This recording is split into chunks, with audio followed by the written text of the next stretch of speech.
Oh, dang it. The computers have spoken.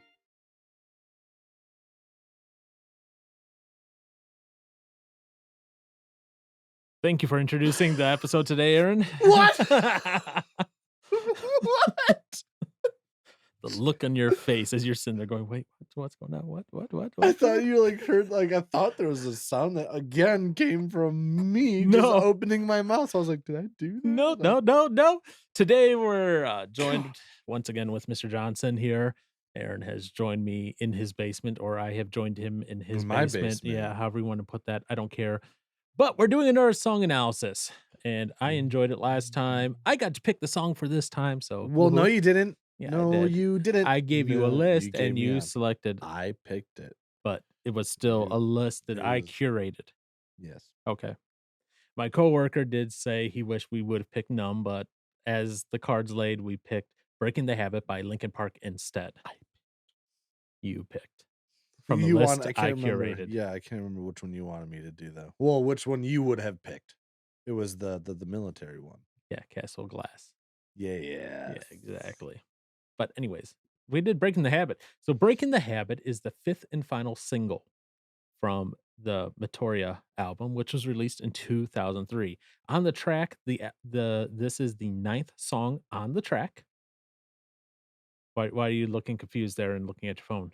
I was it's Matoria or is Met I was just I Meteora, wanted Meteora. Yeah, I don't know. Meteora. However that's said, I don't know.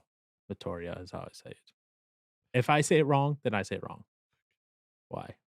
No, go ahead. What were you gonna say? That just brought me back to uh Ed Sheeran. Oh, How you'd pronounce his name. Ed Sheeran. Yeah. I thought I was gonna bring you back to Aaron's Word of the Week, which we can do visually now. No. Uh-huh. That's dangerous. Nope. Go on. Okay. So yeah, so it's the fifth and final, like I said, single from their 2003 album, um, which was actually I believe their second album overall. The 20th anniversary of said album is I this mean, year, and which is yeah. why I selected because it's kind of in that popular zeitgeist again. They did just release a new song from the album. When I say new, Well, from then, but new to the public. right. Yeah. It was recorded back when they were recording the album, but it was never released. And Yeah. as they said, it was literally lost away on a hard drive, and they just happened to find it while looking for material for the 20th anniversary of the Matoria album. I'm trying to remember the name of that one single. Lost. It's literally called Lost. Yeah. And what was cool about that album is they took elements from, like, all their music videos and animated them and added them back into Yeah, that was that music interesting. video. There is an album out, or not an album, why did I say an album? There's I a don't know. video out on YouTube that you can watch that basically takes the Lost music video and the side-by-side comparison of the original music video where that element of the music video came from. And it plays them side by side for you so you can kinda see Oh, yes, that's how right, that's how right, they that's came. right. Yep. Yeah, you showed me that. That was cool. So, Breaking the Habit, because I picked it and I have my notes up. I'm going to minimize my notes for temporarily Ah! because I wanna hear Aaron's take on the song first, his thoughts on the lyrics, on the music, on the themes, on how it fits with the Bible, and the music video before I break into my notes. What? Remember what we said when we What? did this? What? That the No, I don't person actually. of course you don't. That the person who nominated the song goes second? Oh, yeah, I definitely don't. Oh, okay, yeah, that's what I thought. And the 'Cause reason we is didn't do that last time. yeah, last time was kind of a weird, like It's like we kinda did one segment at a time. yeah.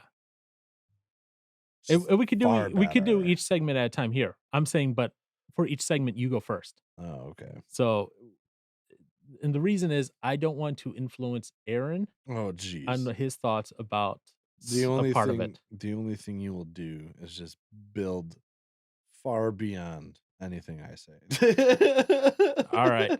So let's talk about the lyrics then. Lyrics? The lyrics. Let's talk about the lyrics It's first. depressing. It's depressing. Okay. Wow. Okay. What about the lyrics are depressing? That's what I got from it. That's what you That's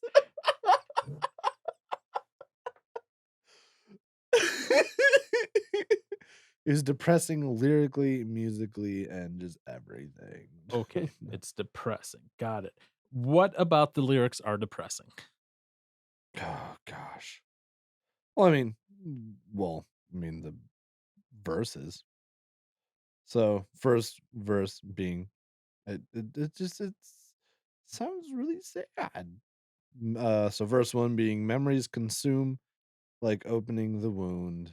I'm picking me apart again.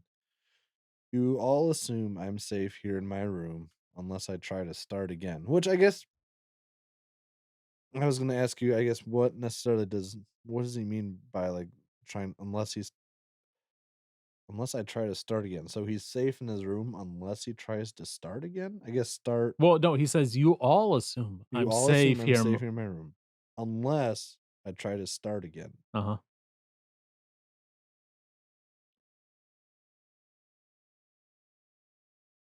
The I gotta I can start what again?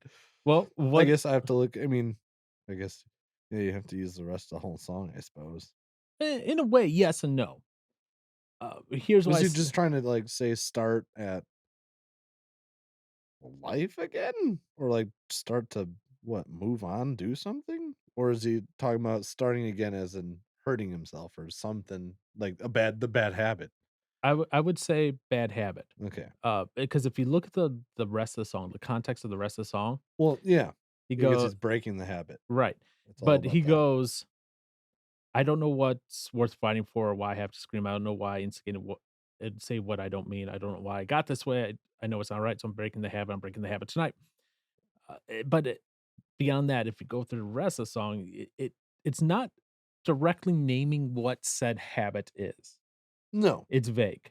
right? Because everybody has some sort of habit that could be broken. Right. So that's so go on. Go on through the rest. What I like your little bit of a tilt there going on. shut it. I can never like I hate that though. I always have a hard time keeping my hat. It seems straight while I'm at work. It always seems to get off. and I love now that I actually have a hat I can wear because I have one that actually fits my head. So you can kill your hair follicles and go bald. Okay, mother. Anyways, continue on with the song. Was there anything about the lyrics that really stood out to you or that was, I Well, guess, that called out to you and you resonated with? Let me ask that first. I mean, it's I don't know, like it's just addressing somebody that's seems to be greatly struggling Okay. with. I mean, who knows what it could be, what they're struggling with. Doesn't matter. No, well, no, it Okay. doesn't. It just obviously it's whatever it is. It's very difficult on them. I'm Let me ask you this. the What do you th bridge. That's where I was trying to find. what do you think verse 2 means? "Clutching my cure, I tightly lock the door. I try to catch my breath again. I hurt much more than any time before. I had no options left again." Suicide. Is that what you think? Well, as far as clutching my Yeah, what does "clutching my cure" mean? cure, uh, I guess it'd be someone's what would you say called a vice or whatever. But I'm guessing either some kind of uh what's a depressant, alcohol, pills. Okay. I don't know. That's what goes in my mind Okay. because that's what people tend to want to go to feel okay. Alright. So, you were starting to talk about the bridge then. Was there something in the bridge that really stuck out to you? Well, I guess from what we talked about earlier, Okay, being which the is? I'll paint it on the walls because I'm the one at fault. I'll never fight again, and this is how it ends. Basically, being suicide Okay. So, in my mind. let me ask you this then. like, lyrically, Mhm. did you like it? Did you not like it? Was there anything that stuck? Now we kinda talked those main things, but was there anything that, like, just really, like, jumps out to you, like, this is a very important piece of the song? Was there anything that you would latch on to that Well, I guess eh I would say, woo, I mean, it's all important to some together. Um, I guess the bridge is, like, in my mind, kind of, like, the climax of it. Um, yeah. okay. Why? No, I'm just asking, because I Oh, want your day okay. your opinions first before I jump into my analysis. Anything else about the lyrics? I mean, I like them. You like them? Oh, yeah, Why? absolutely. Well, I guess, I mean, I guess it's just a very raw, I guess, view of what people actually go through, sort of thing. Where, I mean, people don't like to, well, I guess now it's kind of changed where there's all of, like, the whole, like, mental health stuff and whatnot. So it's a lot more talked about now. But I mean, especially, I don't know, I guess at the time of this, especially when this song was probably released, can't imagine a lot of people were out talking about this kind of struggle. I guess I Okay. wouldn't imagine. Granted, at the time when this came out, I was a little kid. Yeah, So I you didn't know. you were how old? Wait, this is what, Yeah, 2003? 2003. Yeah, so 8 years old. You were 8 years old. I was 20 years old, Yeah. okay? So, I mean, at the same time, I didn't see, all of that was going on in conversation in the world and stuff like that. But I mean, just growing up through, like, high school, like, you didn't talk about having suicidal thoughts and stuff like that, or always Mhm. being super depressed. I mean, I guess, yeah, drugs and alcohol were a thing, but that was just to have fun. It wasn't to cover up anything. That going with the thought of being clutching my cure kind of thing. Uh, Okay. but oh man, guess the pre-chorus is interesting. I don't want to be the one that I don't want to be the one the battles always choose. Because inside I realize that I'm the one confused. Mhm. Why is it interesting? What makes you when you read that say this is interesting? What Uh, about those lyrics? It's, I mean, it's just the first half of it. I don't want to be the one I don't want to be the one the battles always choose. Okay. Guess what? How are the battles choosing him? I that what does that mean? Alright. Like, how does a battle choose you? I guess. Yeah. Let's talk about that here. Let's let's talk You got about it. anything else on your Okay, good lyrics? mythical morning. Y Let's you talk about that. It's been Let's forever talk since I've about it. seen that. I forgot even all about them. This was the that just Alright. yeah. So, anything else on the lyric side? No, no, not right now. Nope. Okay, let's get into what I wrote then. Okay? Yeah. So, I summarized the song first by this: angsty and depressed teens of the early 2000s are drawn to Linkin Park and this Oh, heck song yeah. in particular at the time. This was way before their One More Light album, so which, Ooh. I would say Breaking the Habit was kind of the prototype for a lot of other songs that were in Linkin Park's repertoire as all the way up until One More Light and Heavy. And I wrote that, they were drawn to this, the angsty and depressed teens, Yeah. due to the themes the songs touches on in the 3-minute, 15-second runtime, which when I told Aaron how many notes I had in 3 minutes, 15 seconds, he was not exactly happy. Oh, no, it wasn't that I wasn't unhappy. I was just like, "Oh my gosh. Yep. How just While the it's habit incredible." itself is not identified in the song, this is left ambiguous on purpose, as this lets the listener identify with the myriad of issues. And makes it personal to them, whatever issue they're going through that. Knowing that, it has been revealed in interviews that this song was inspired by a friend of Mike Shinoda's, who was having drug addiction problems. This song was so impactful, in fact, that the lead singer Chester was unable to perform the song live for many years due to him feeling too emotional because of the parallels between himself and the narrator of the song.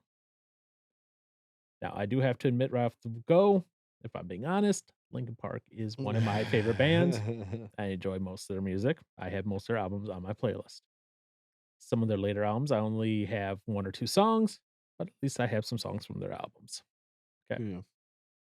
Earlier albums like Matora or whatever you say it, Mhm. Yeah. I have the entire thing, and I will probably have most of the 20th or if not the whole thing of the 20th anniversary release on a playlist somewhere. Probably won't be my daily music playlist, but it'll be a playlist somewhere.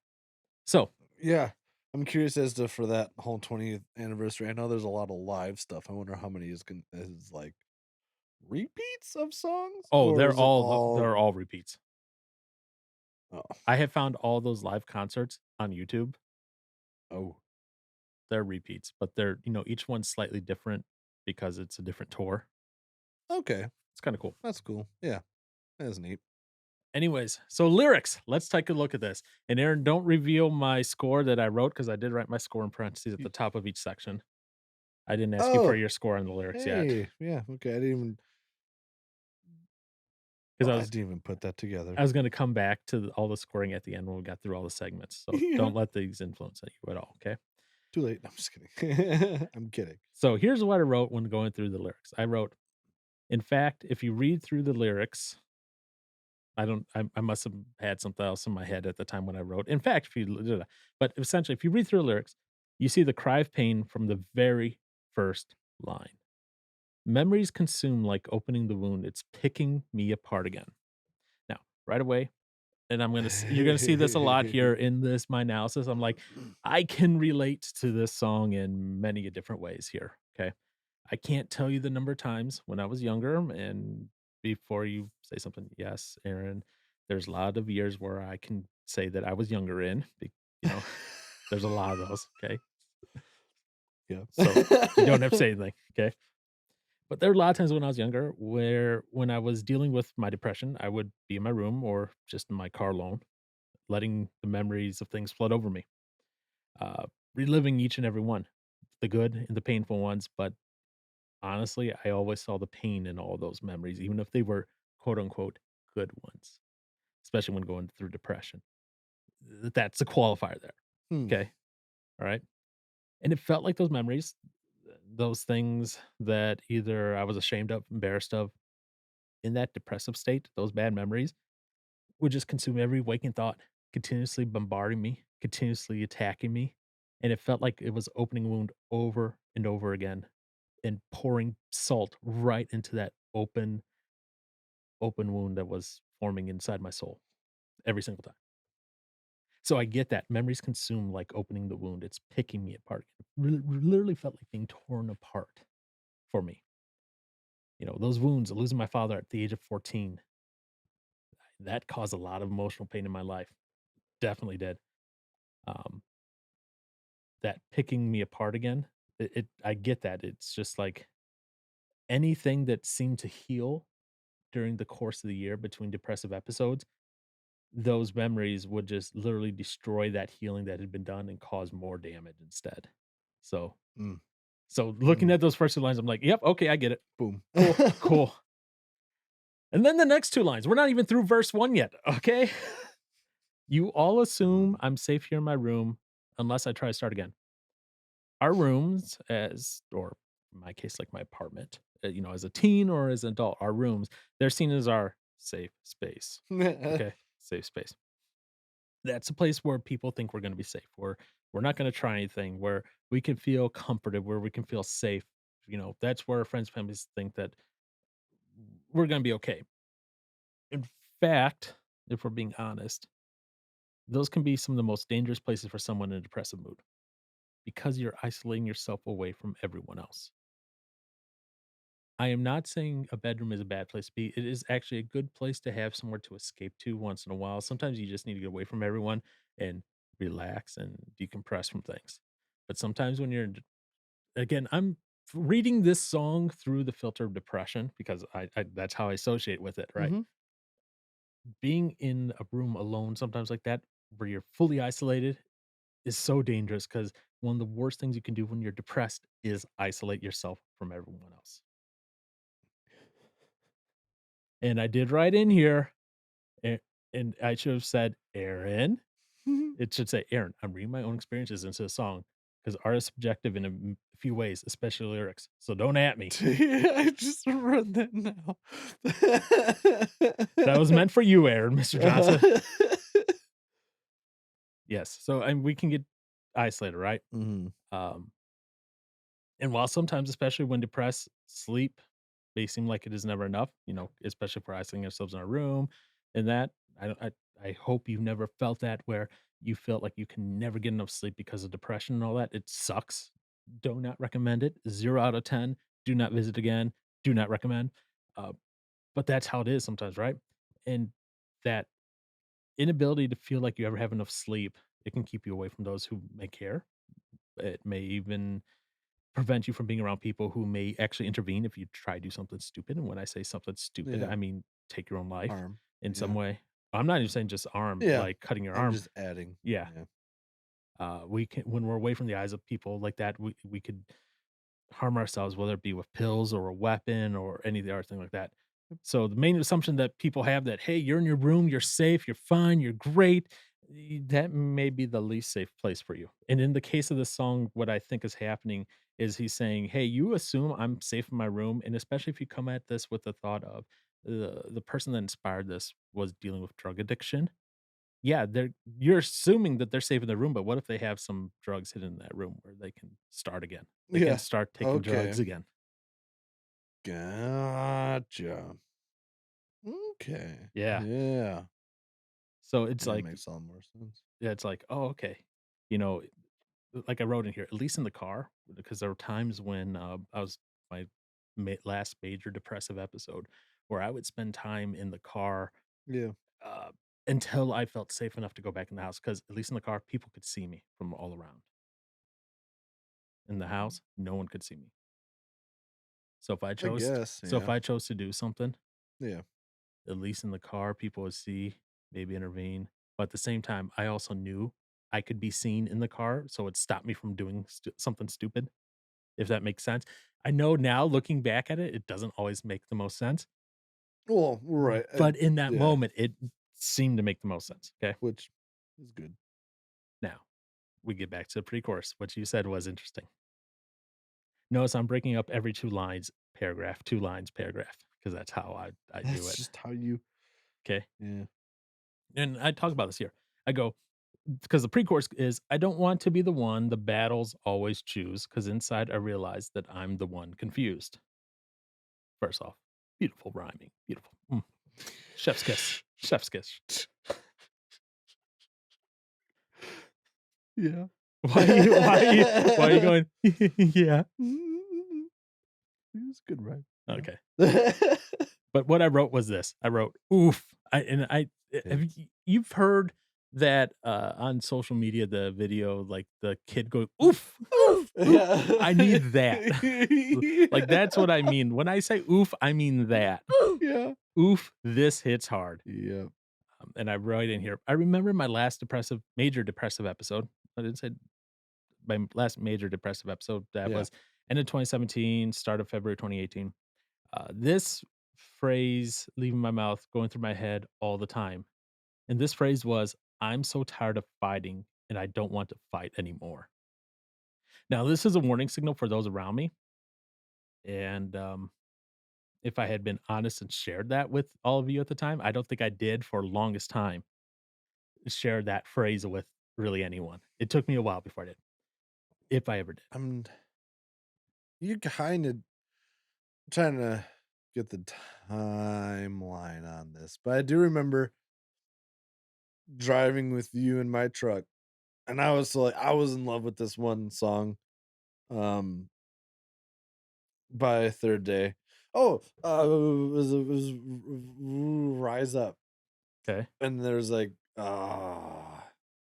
there's something about, well, like, rising up or whatever, and, like, basically just keep going, and then I remember you saying that, I was like, "What if you don't want to?" And I was like, "Go!"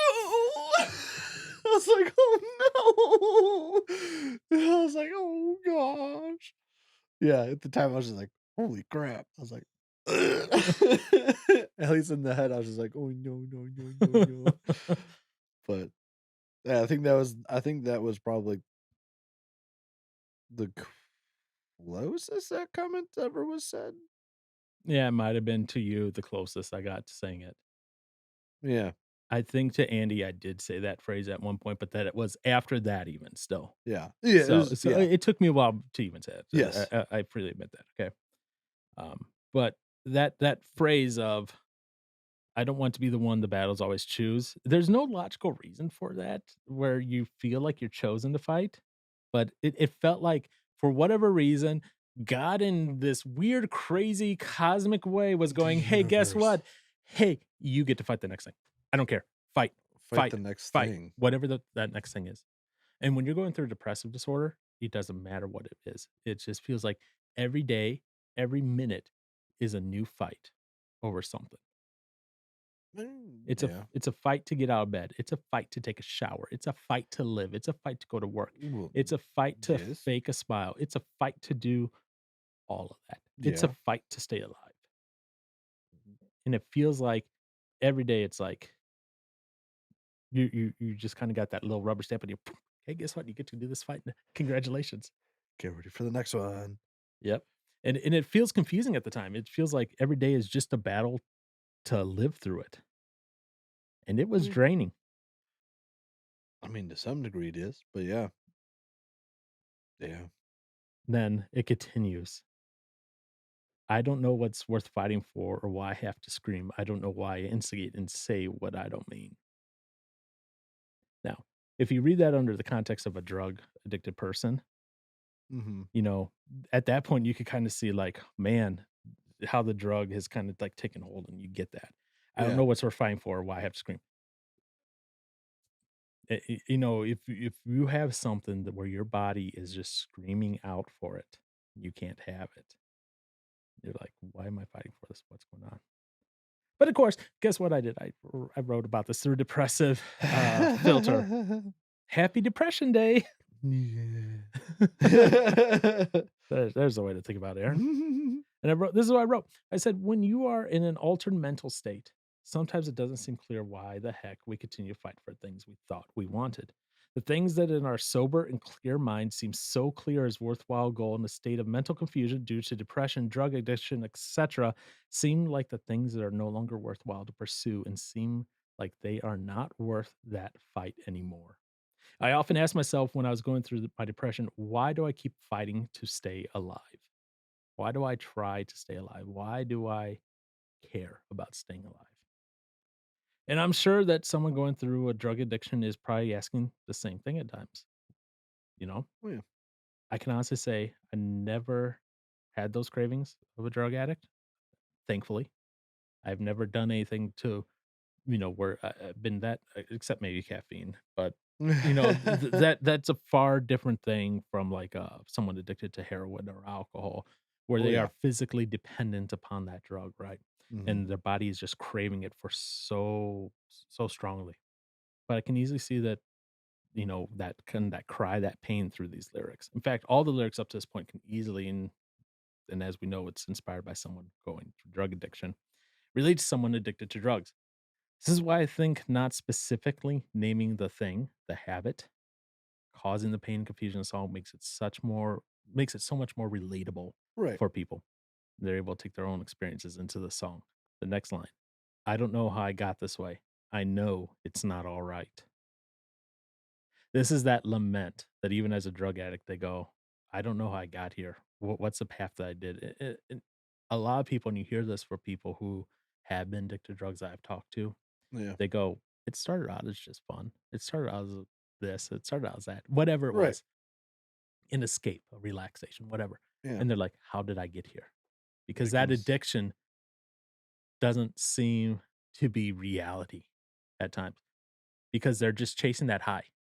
right. I don't know if you've ever seen it was a little YouTube video. It was like this little wingless like bird blob. The first time it had drugs, it flew up so high into the sky and it was all great, right? And Yeah. then it comes crashing down.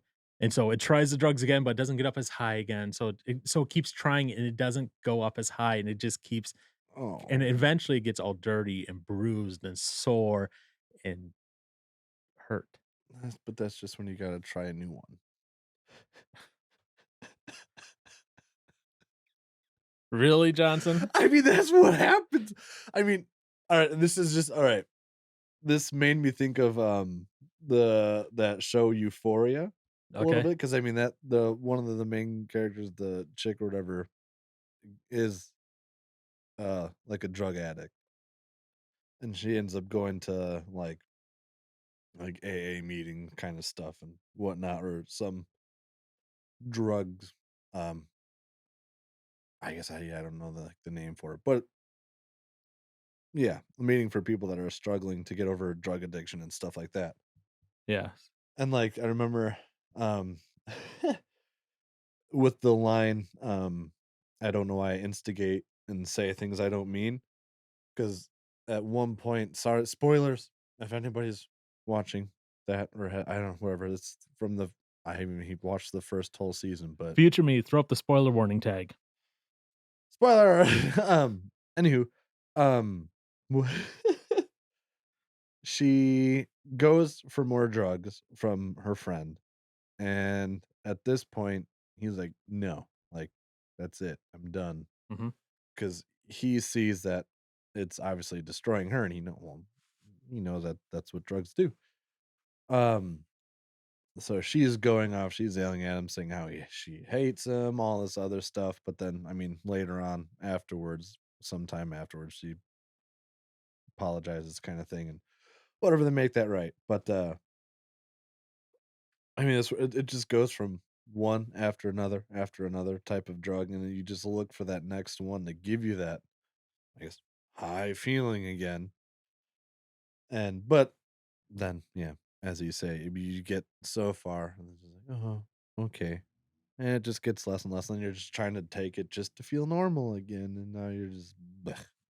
Yep. But and I mean, that's the scary thing about it. Just like even like experimenting with drugs and doing it for fun, because then you get in the next exciting thing that's like, "Whoa, this is really cool," and then, no, it's not anymore. Because like, yeah, I think in the show, like, she ends up what they say is tries fentanyl, and that as like, "Oh, that's a hot thing right now." Thinking, like, then that for her, she said that was, like, the most, like, amazing, I guess, high she's ever had, or at least most intense, whatever. But obviously, also extremely deadly, depending on how much you have, Mhm. obviously, but it doesn't take much, apparently. But yeah, it is one of those things where you just branch off into something more extreme and more harmful as time goes on. Hmm. Right. Until you realize, yeah, That you need help, that you can't do it alone. it's not all right. And I wrote on here, depression/drug addictions are hard things to get over solo. These items require help and assistance from others to make things right. And I often thought myself, obviously not drug addict, so I can't speak to that phrase, ology and that. But, Mhm. I thought during my last major depressive episode, I often asked how the heck I even got to this point, and I would take time to kind of analyze it. And Mhm. that it's not something I wanted, not something but now that I look back at it, I see how it's all connected and how it all happened. But even then, during that time when I was like, "Geez Louise, this is not good," I was able to admit to myself, "You know what? I'm not all right." Right. So, Then came the phrase, "It's okay to not be okay." oh yeah, that phrase. We could talk about that one later. Yeah. And then, of course, we end the chorus with, "So I'm breaking the habit. I'm breaking the habit tonight." And I'm like, "Yep." I've said that to myself, especially in my depressive episodes. I've said that to myself so many times. Um, I said that this Yeah. was the last time, that it was gonna get better, that I was done being depressed, and here's the thing I had to realize, I couldn't do that on my own. I couldn't do that without help, and I couldn't do that unless I sought help. And it's the same for people going through drug addiction, people are like, "Ah," and you hear those stories once in a while, people who are like, "Well, I'm gonna do this through willpower," and you might get someone It's, that does it once in a while. Yeah, it's able to do that once in a while, but that's rare. rare. That's rare. Yeah. You know, it's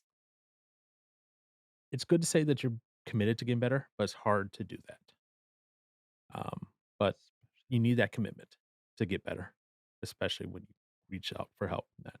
Mhm. But you eventually get to that point where you're like, I'm done with this. I'm no longer dealing with this. And that's a good point to be at. Oh, yeah. So the next thing, verse 2, I did all verse 2 together just because I thought it fit all pretty well together. Okay. Clutching my cure, I tightly locked the door. I try to catch my breath again. I hurt much more than any time before. I had no options left again. And here's why I wrote that. I need that oof sound effect. I need that oof sounder because this is just me over and over with this song. We just go oof, oof, oof. Okay. So verse 2, again, reading this through the lens of depression, it really sums up depression for me. There were times or things seemed to hurt more than ever. And that's was a regular thing with depression. Essentially, when it got worse, it hurt more. Okay. When things seemed darker than they had ever been, and somehow the next day it got even darker, is what I wrote, which was Mm. always a weird thing, you know? You're like, oh, it can't get worse than it is now. Then the next day, oh, it got worse. You Okay. thought. Yeah. Okay.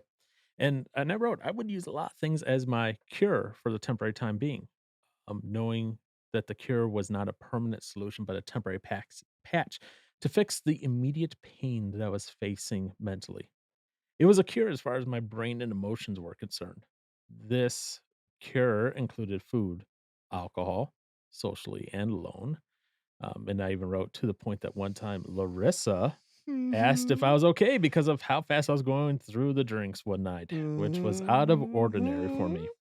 When your bartender says, "Hey, you're going So through alcohol faster than normal. what's This is up? unusual. What's going on?" That's usually, an indicator that something's probably wrong, and the fact that you're willing to do that in public and outside of your bedroom, outside of your safe space alone, out of the prying eyes, really tells you that it's probably escalated to a bad point I suppose so. because you don't care what others think anymore at that point. You're like, I need something to temporarily fix this pain, this void, this hurt in me. Yeah.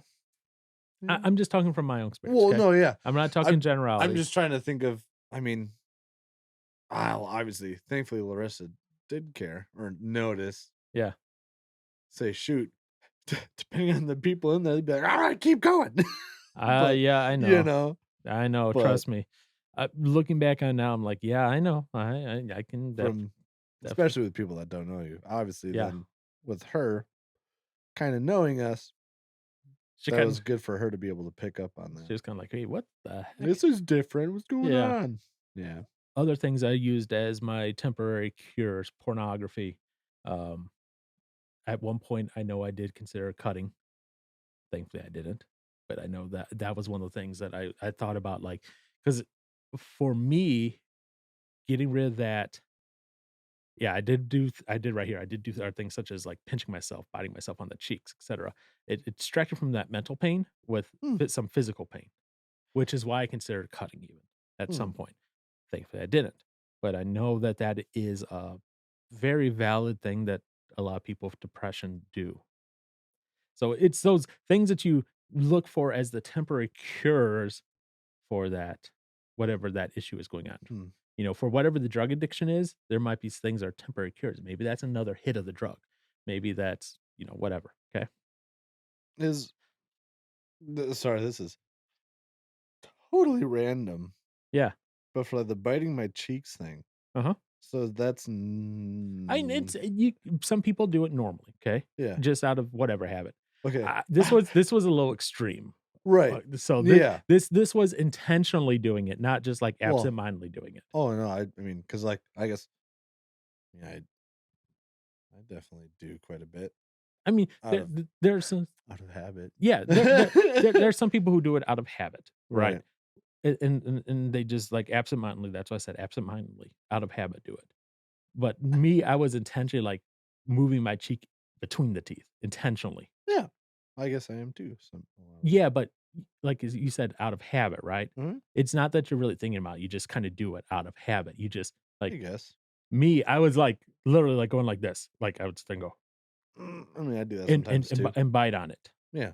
to try to dull away from the mental pain. Hmm. So, it's there's a difference between intentionally doing it, intentionally causing yourself some pain, and Well, unintentionally I doing guess, it yeah. because you're just absent-mindedly doing it I out of guess, habit. yeah, I'm not causing You're not causing pain, yourself to bleed. but, well, not all the time, I suppose. Yeah.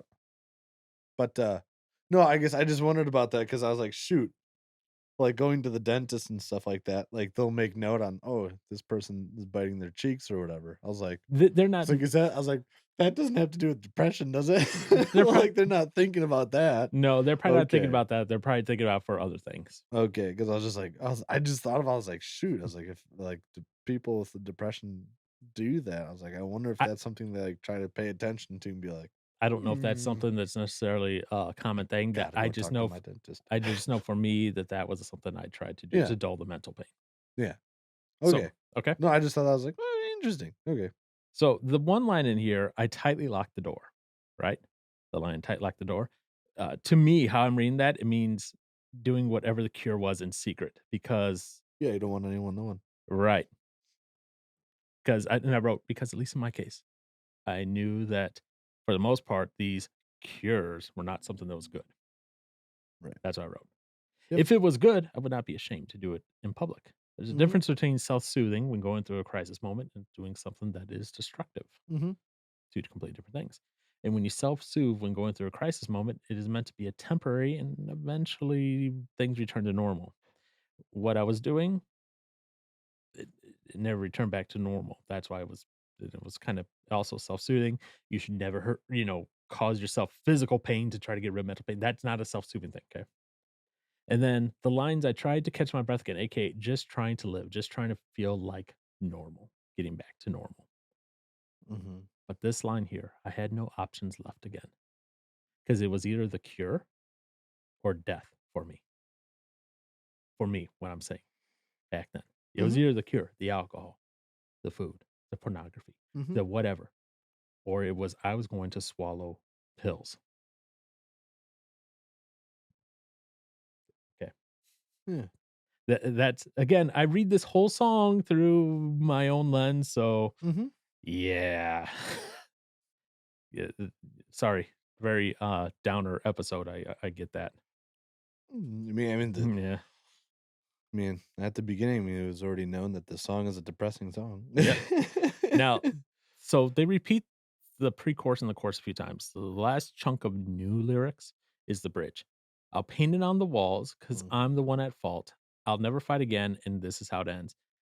And I wrote, Yeah. "Hello, oof, my old friend. It's good to see you once again." A play on "Hello, darkness, my old friend." Mm. Okay. Again, art is subjective, interpret through the lens of the one consuming it. So I consume these lyrics through the lens of someone who dealt with depression and thought about ending their own life. Mhm, This one resonates because there were times where I told myself that I was the reason that no one wanted to be friends anymore with me, that mhm, I was the reason everyone was going on with their own lives without me, that I did something to make them upset, that I was the reason for whatever. mhm. You name it, that was what I thought myself to believe. And in a twisted way, for a person going through that, the line, "I'll never fight again," seems to be a comforting thought. I'll never have to fight with my own mind, my loneliness, being with anything again, because this is how it all ends with my own message on the wall. That message being either my vomit on the walls or my blood on the walls after swallowing a shotgun. Okay. Hmm. Look, I'm not making light of the situation at all. I had a cousin who Mhm. uh, my age. He's my age. Well, would be my age if he was still alive. Yeah. In 2007, basically put a shotgun in his mouth. And Boom. this is the worst way to say it, but it relates to the song. He painted the kitchen walls with his brains and blood. Yep. Okay. That's not a fun call to get when you're out of state and get a call like that from your family. Like, hey, your cousin just ate a shotgun, Yeah. essentially. And that led to, and I think I've told you this before, the saddest first year birthday ever, Uh-huh. where we celebrated his Yeah. son's birthday at Chuck E. Cheese that he had prepaid for, and he had done this act only a few days In before advance. his son's first birthday. Saddest, um, thing, and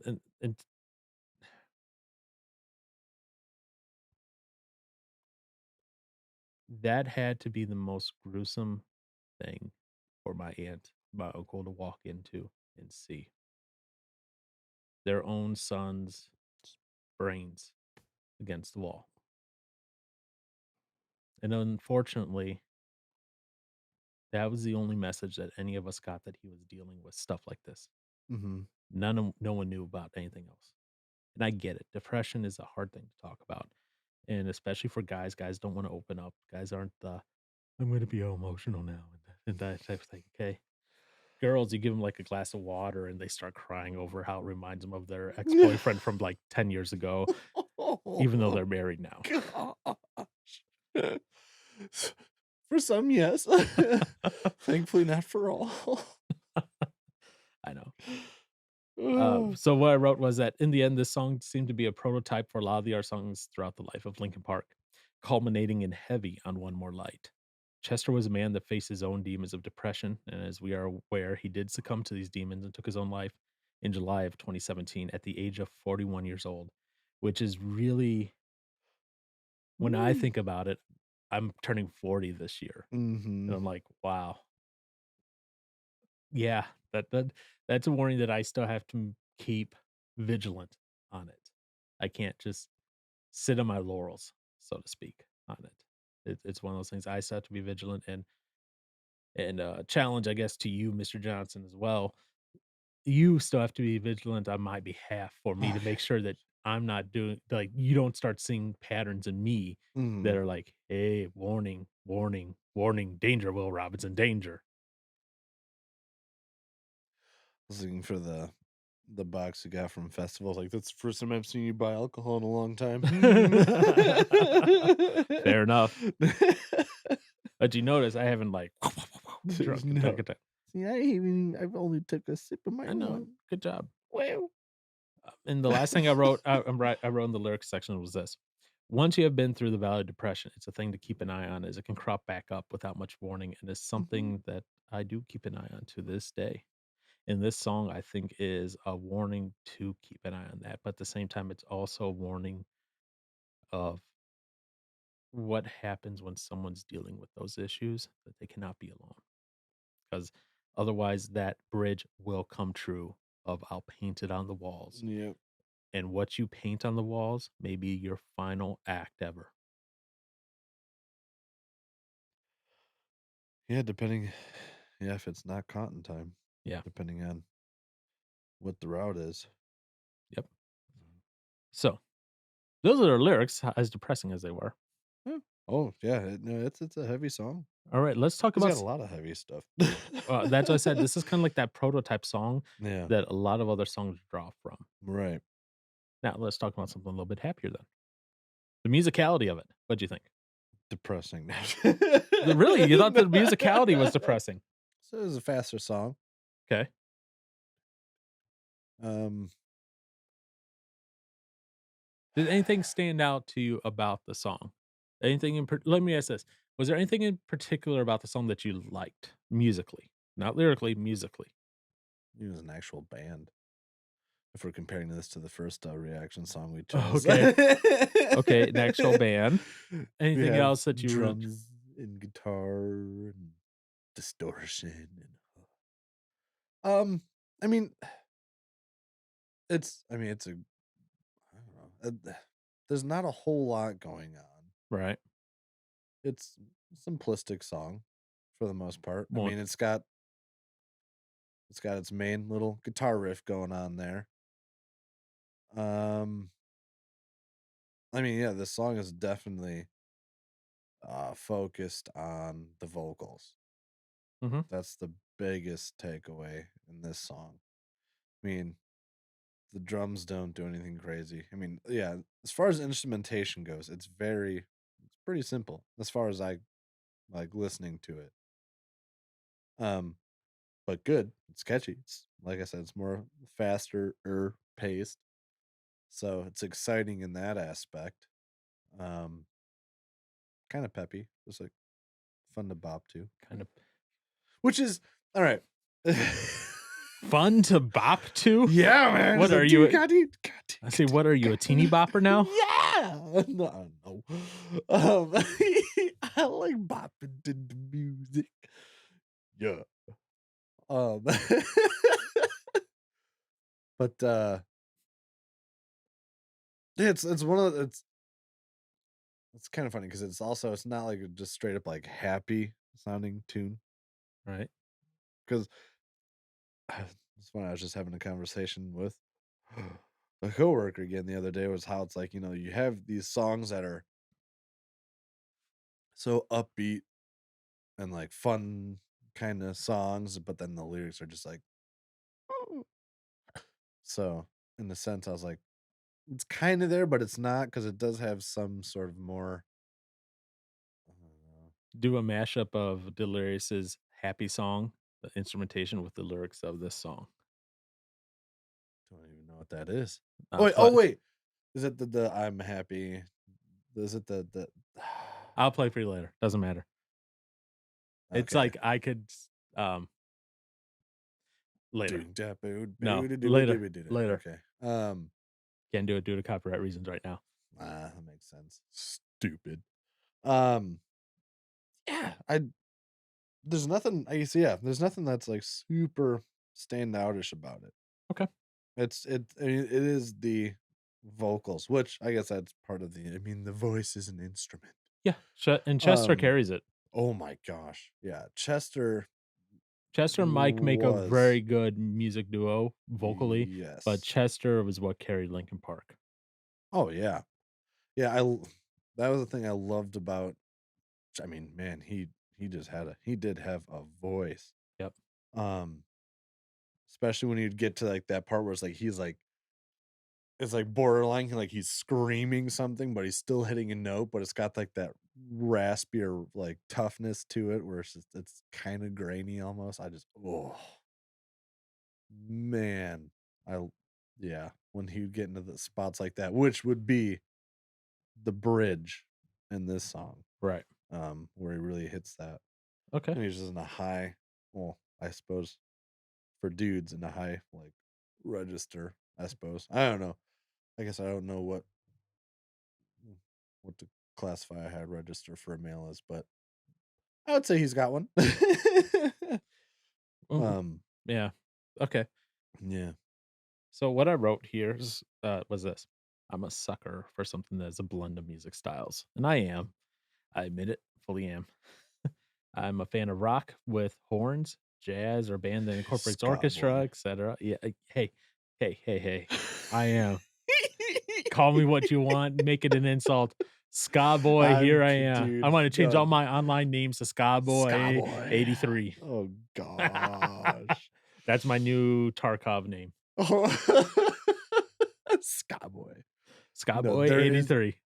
there is some cool ska stuff. Yeah, and I'm not talking the cheesy ska, I'm talking, like, the No, good ska.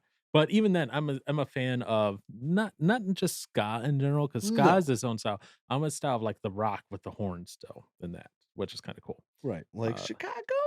Chicago, I'm thinking, like, Five Iron Frenzy. They started out as a ska band, but then a lot Right. more rock with some horns. Okay. Yeah. Um, guess and I wrote here, I guess you could say that's all the way down to my genes, being half Mexican, half European mutt. I like the mixing of things from the very get-go.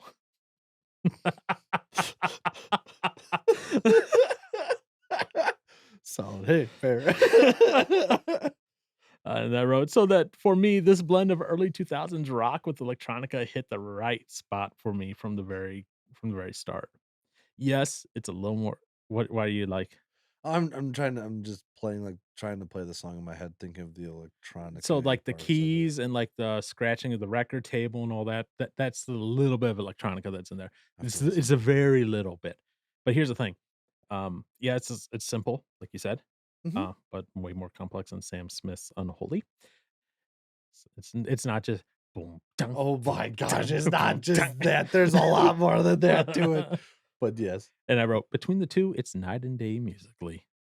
It's not the simple It's actually has a few things going for it. In fact, the intro's electronica has more moving parts in it than most of the Unholy song. Beyond the intro, Chester's vocals carry the song with the electronica and guitar harmonizing guitar. Electronica in this case is mostly keyboard stuff for them. Um, the random little drum, I don't know what you call it, but it was like this rapid, like, hit on the snare drums multiple times. Sounded almost electronic, like an electronic drum, but it emphasized certain portions of the song, calling attention to it and separating it from the previous portion. For example, right before the pre-chorus, right before verse 2, right before "I hurt much more than anything before," and during the middle of "I'll paint it on the walls," and "I'll never fight again." Right between those 2 lines, it's like this rapid, like, fired, like, snare drum hit. I don't know if you caught that or not. It's like separating it out, calling attention that there's something important here, separating it from the previous part and bringing emphasis to that those next couple words there. I don't know if you caught that or not. Or I mean, if it isn't, I might just be thinking of it as a small little fill. it sounds like a little Phil, but it's intentional. Like it's intentional at those Well, specific I mean, a parts. Yeah, fill's intentional. sometimes, most of the times, hopefully. Yeah, right. um, I'll have to listen to that. Yeah, and I do wrote the keys are very repetitive. But Oh, yeah, the whole song's they repetitive. add a sustaining melody behind everything that allows Chester's vocals to dance around the rest of the instrumentation going on. Um, this isn't an excuse for repetitive keys, but why it was probably done. Well, I mean, guess if you wanna look at any well, no, not any song, because some bands literally just don't repeat stuff, but 98 to 99% of popular music is all repetitive. As my jazz band instructor said, if you're gonna repeat a phrase musically, Gotta make it important, no, not make it or important, you change at least one thing on the repeat. on the repeat. Yep. You make each repeat So just it's like adding slightly layers. different. Yeah. He's like, if you're gonna repeat something in jazz, there has to be some difference on the repeat, which I thought was interesting. Yeah. All right. Music video, sir. What are your thoughts on the music video? Eh. Okay. I don't know. I didn't spend a whole lot of time on that. It was Interesting bleh. summary of the music video. Yeah. Eh. Just not a fan of it. I mean obviously, you see that there's, like, the different Why do you hate Japanese culture, sir? sorry, I I'm don't. kidding. I don't, I swear. Um, There'll be clear why I said that in a second. oh, within the I mean, I guess, yeah, it's interesting to see, like, I guess, the struggle happening with the people in the music video and stuff like that. I mean, I don't know. And I like the band moments where it shows, like, the dudes playing. I don't know. I always like watching the band play, but, Okay. um Even though it's animated version of the band playing? yeah, it's okay.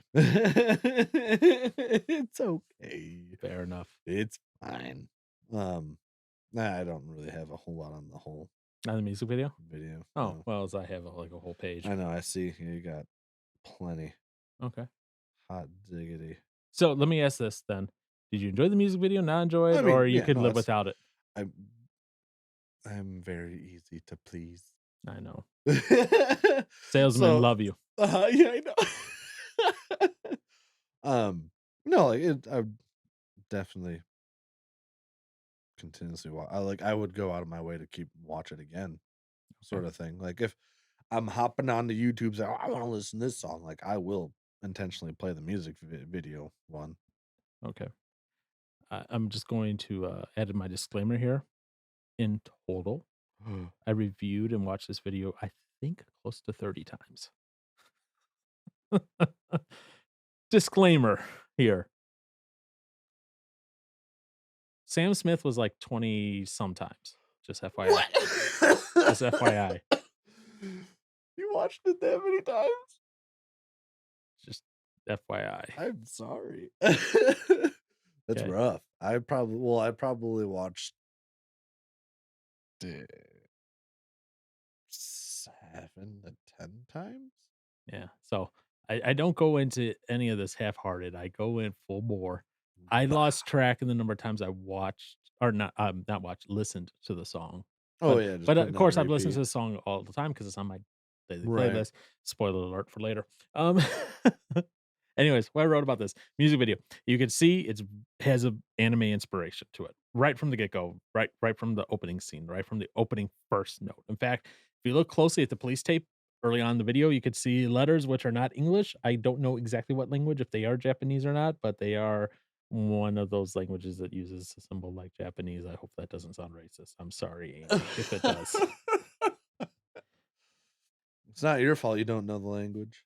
It's okay. But based on even if you look at the police officers in the video, they are very Asian in the police officers in the video at the very start there by the police tape with the very I don't know what type of characters on the police tape, but it's a yellow police tape. That's the only reason I know it's police tape, and there's police standing by it, and it's around a police car. Gee, I Is it wonder. police related? Gee, I wonder what's going on. But we open in the video with, if you haven't seen it, Chester laying on the roof of a police car. The roof is crumpled in as though he had just fallen on top of it. And then you see what looks like for lack of a better term, a spirit coming out of him, leaving his body and flows into the building next to it through the vents. And what we do then is we see the story of three different people, or three different groups of people, I should say, because one of them's a couple. The first person, we see a lady. In it, you see her write some words. What words does she write on the paper?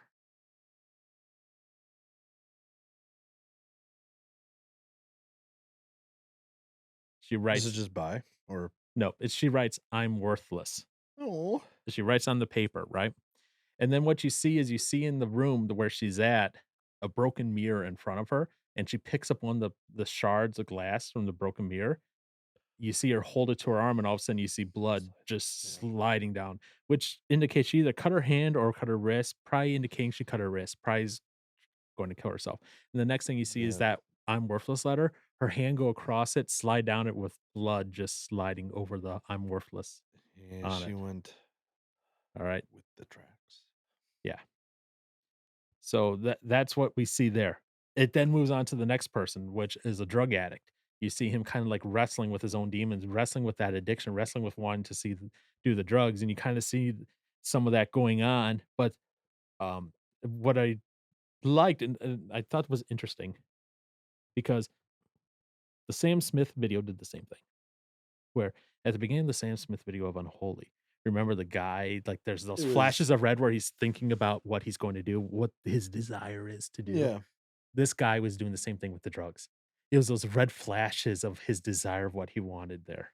And they both I found that an interesting mirror of these 2 desires that these 2 different people wanted Oh, that were wow. mirroring each other's styles of videos, but this video is back from 2003. Yeah. And so I was like, "Huh, that's interesting." What do you think Sam Smith ripped him off? I know Okay. because that's a very Because that's a very common thing. exactly, exactly. It's a very common thing, but I found it very interesting that Yeah. the first 2 song things That he we did, go over the have. they have that in there. Okay. So before we see him really injecting himself, we go away and we go to like another scene, and it's this woman. You see her crying, and then a man walks in, and she starts throwing tomatoes at him as he like is dodging them, and we're like, wait, what? What? Why? And we don't know yet, right? And then we see something interesting. The spirit re-enters Chester's body, and we see time flowing in reverse. So It's like someone just went, "Mhm, let's go back in reverse." And now we get to see all these scenes going in reverse, and then we get to see a little bit before what happened with all the scenes. So we go back to the first lady, right? And you see her hand going back up the page and the blood going back in her and everything. And then you see we don't see what caused her to be in the despair, but we see her taking something and throwing it at the mirror, breaking it. You know, we go back and we see the guy and we see him walk, we see that eventually he does inject himself, but we see him walking down the hall, like grabbing at his tie, just kind of like twisting it back and forth, like wrestling with himself, wrestling with these ideas and desires and things he knows he shouldn't do. And then you go back to the woman and you see the tomatoes come back. Well, actually, we see a new scene that we hadn't seen yet before. We see her laying on the ground, holding at her obviously pregnant stomach, like she'd just been beaten. mm, And then we see the tomatoes coming off the walls, where that scene of her being beaten while pregnant was just after her throwing the tomatoes at her husband or boyfriend or whatever. That reverses a little bit more, and we see her walking in on her husband or her boyfriend or whatever in bed with another woman. And now we know the context. She's pregnant with his kid, Yeah. and he's cheating and sleeping around on her with someone else. And like we get these little glimpses into these three dynamic stories, and then Chester flies up off of the police car into the air on top of a building, and now we just watch the animated band for the rest of the video. And part of me goes, I want to know what happened with these 3 stories.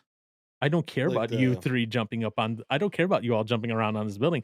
I wanna know Aw! what happened with these 3 stories over here that you told me part of and didn't finish. Well, just because they didn't go back forward? I wanna know what happened. I wanna know maybe more about what happened before. This is just me also being like, I wanna know the full story. I don't want just little glimpses of stories. I mean, I guess, yeah, you don't 'cause you 'cause, I mean, because you get the story of the pregnant girl.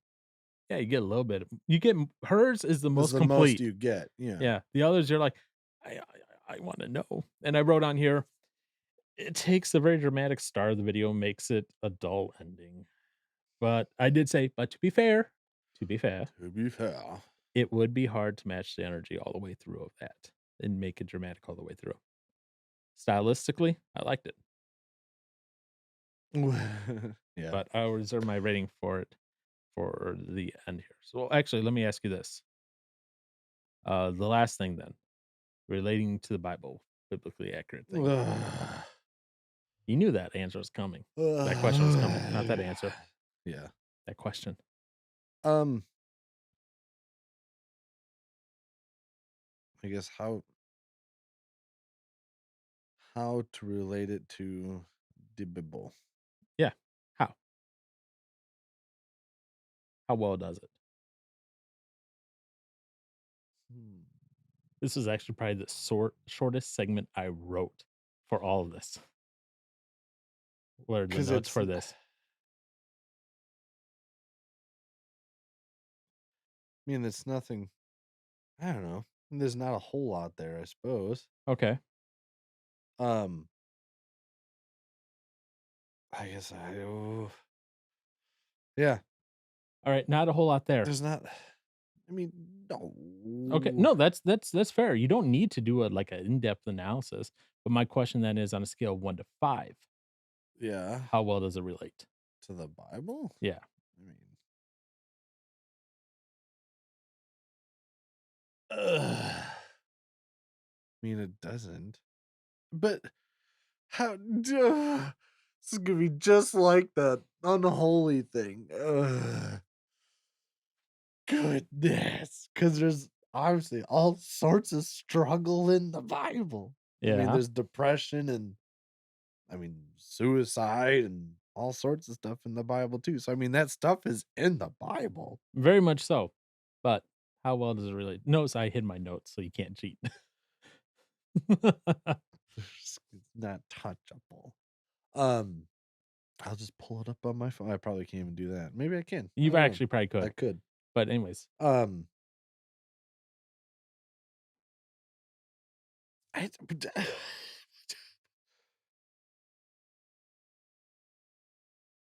I mean, it does, but it doesn't. I don't know. so 1-5. Shoot, what What? the how do you do a 1 to 5 when it's either it's like yes or no, but yes, but shoot, I'll give it a 3. Frick. Okay, you give it a 3. I All right, Aaron gives it a 3 for relating to the Bible. How about music video? What do you rate that? mean, it's a cool 1 video. to 5.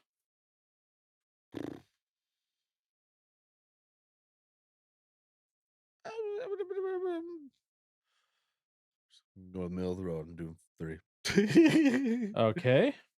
How about the music?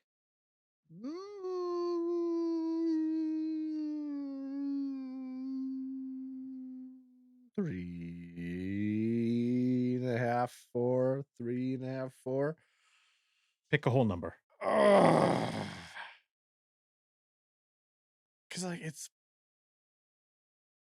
4. Okay. Yeah. What about the lyrics? Yeah, 1 to 5. 4. 4. Now, Oh, that's so. Ah, son of a god.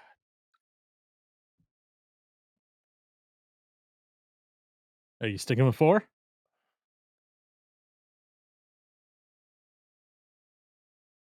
4. No, yeah, that's fine. Yep. Okay, Let's stay and with 4.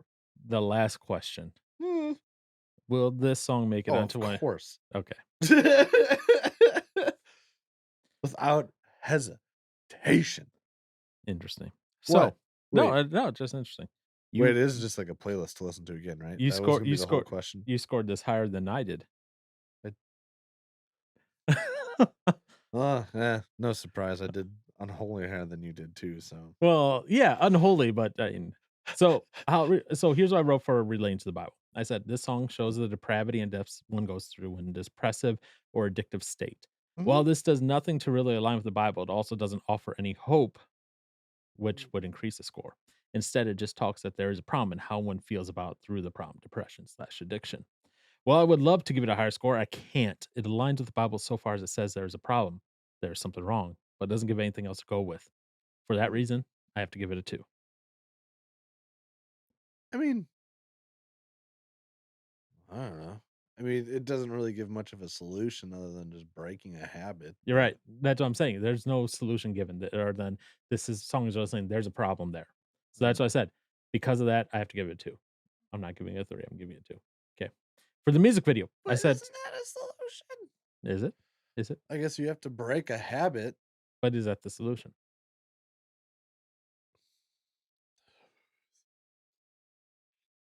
I wouldn't say it's a solution just to break the habit. I guess I mean, it's a step in the right direction, Right. but yeah, all right, fair enough. Cool. That's why I gave it 2. Yeah, Okay. Like I said, for the music video, stylistically, I like it. Although yeah, due to how the second half of the video plays out, yeah. I can only give it a 3 out of 5. Hey, Okay. right. Lyrics 4, music 4. So I was 1 point higher than you. Yep. 1 point higher on you said it relates to the Bible more. I hate that question so much. But it is an important thing to think about as well for us as Christians. Well, no, yeah, I guess Why do you hate it?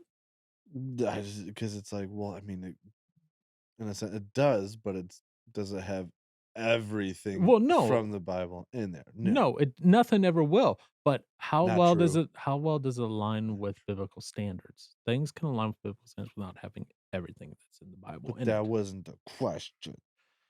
How well does it align with the Bible? How well does it align with biblical standards? How well does it align with the truth of the Bible? How well does it align with what the message of the Bible is? How well does it Assuming all of it. that doesn't have to have all of it. But In and my mind, it obviously does. obviously for me, my answer is yes, because it's already on my main daily music playlist. And Linkin Park is one of your favorite bands. Yeah, I know. So that's why I So said it's a bit of a giveaway. kind of giveaway there. But Aaron still scores it higher than I do, which is Heck impressive. yeah, because I like it more than you. I'm just kidding. Fine. I'm kidding. All right, I Aaron. can't say What's that. the next song that we're going to listen to that you are picking for us? Because I want to know what this song is so I know how to approach it to destroy it. And I'm, Wow! I'm kidding. I want to know what song to listen to overanalyze. Oh, jeez. Yeah, you'll know more about the song than I do I know in which will be 2 entertain. listens. She'll be in, no, no, and it's never 2 listens. It's Well, I'm just way saying more in than 2 lessons, you'll know more than I do. it's always way It'll be more than that, which then means you know even far more than I ever will. But, yeah. Next song. See, I'm tempted to give a list like you did. okay. That's fair. Now, as far as this list goes, um, 2 are ones that are songs that, I guess technically one of them I did put in my music library because I was curious about it, and I didn't hear the whole song the first time listening to it. It's just like, "Whoa, this is interesting." Which I did send that to you at one point. I mean, quite some time ago. Okay. The other one was the song that inspired me to wanna do this, Okay. So which one is it? and well, the what it's not over yet. It's not over But yet. wait, there's more. There's more. There's more. Um, oh, I've just because I wanted to leave it at 3, but I've been trying to decide this 3rd song, Okay. which This is the song that this doesn't never ends. end. This is a decision that never ends. Um, okay, I'll put a few out there. Okay. So it's gonna be, which I think the song title is literally just "Good as Hell" by Lizzo. Okay. Shoot, I can't remember the artist's name. The song is "Messy in Heaven," I think is what it's called here. "Messy" and by Venby and Goddard. Okay. Um, and then it was going to be, oh, what's the one? "Treatment" by August Burns Red, Okay. or see, this is I just want to pick one from this band, but it's which one do I do? Well, we can always hit more later as time goes on. This is so much more difficult than it needs to be. I'm gonna go with let's go with "Flooded Earth" by For Today. Yeah. Okay. That that it? Because I was fighting between that or "Broken Lens" by For Today. Are you gonna add another song in there, or are we doing Add "Broken Lens" as well? by For Today. Yep.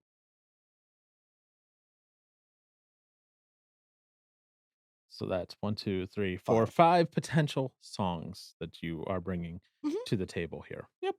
And you want me to pick, or are you going to pick? You pick. All right. Of course, now you're just gonna have something picked for you. Well, okay. Wait, what? The 6th, you need a I five-sided know. I wanted die. to see if ChatGPT could roll a die. Oh, so you just So I'm just having okay. This can roll a 6-sided die. Cool. but we need a I five-sided know. die, Paul. I understand. We So I need have the 5. list pulled up here on the screen for both me and Aaron to see. Uh-huh. We're gonna go one at the top, two, three, four, 4, 5. five. Okay. Yep. I'm going to have Google roll a I 5-sided can't die. watch. And the reason is I have no idea on any of these songs and no stake in anything. So guess what? Everything is just as equal.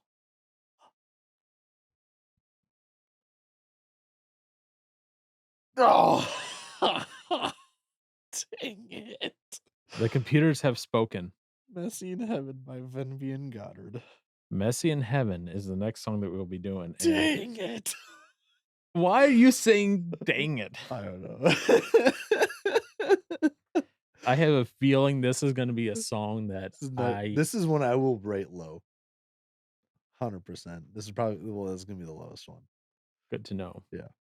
But it's funny because, like, listening on the radio, um, there was a conversation about how this song has caused fights at the dinner table amongst families because it has, well, religious, I guess, talk stuff about it. Okay. Yeah.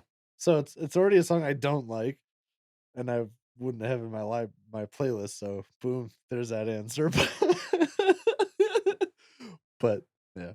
But yet you wanted But to now discuss it. we're gonna talk about it anyways, because mainly because it was a popular, well, it seemed to be a popular song. One that was, uh, well, took off, In 2022. something like that. That it was released in 2022, September 23rd, 2022. So, yeah. All right. This is going to be interesting one, and Yes, it apparently is. it hit number 1 on the charts in UK dance. I can see, yeah, I can see that. And UK singles, it hit number 3. So this is going to be interesting. Interesting it didn't do as well in the US. Yeah, yeah, I Only suppose so. only ranked number 34 in US Hot Dance, electronic songs, and number 40 in US alternative airplay. So we're going to see how many notes I can make on a 2-minute, 50-second Yeah, it song. is a short yeah, radio song. Yeah, it's a short song. Watch, I end up with like 20 pages of notes. I I will not put it past you on this. I almost will expect it now. I'm kidding, please don't. I'm gonna I'm read you kidding, the you do su I'm whatever you gonna read want. you the summary, and this is what we're gonna end on. The summary of the song that Aaron has chosen for next time. Oh boy. Messy in Heaven is a thrilling, cathartic drum and bass that reimagines Jesus placed into a modern day situation. The track starts with soft piano chords and later transcends into a dance track, characterized by Vernby's signature sound. By whose? Who are you reading that? Oh, Venby's, Venby's. Yeah, Venby's, Venby's Vernby's. I added an R in signature. there. Vernby's. Venby's signature sound. That'll be interesting. I Yeah. guess join us next month so we can analyze Messy in Yes. Heaven by whoever these people Venby are. and Goddard. Sure, Yeah. Benby and Goddard. Yeah. All right. See you next week. Outro music.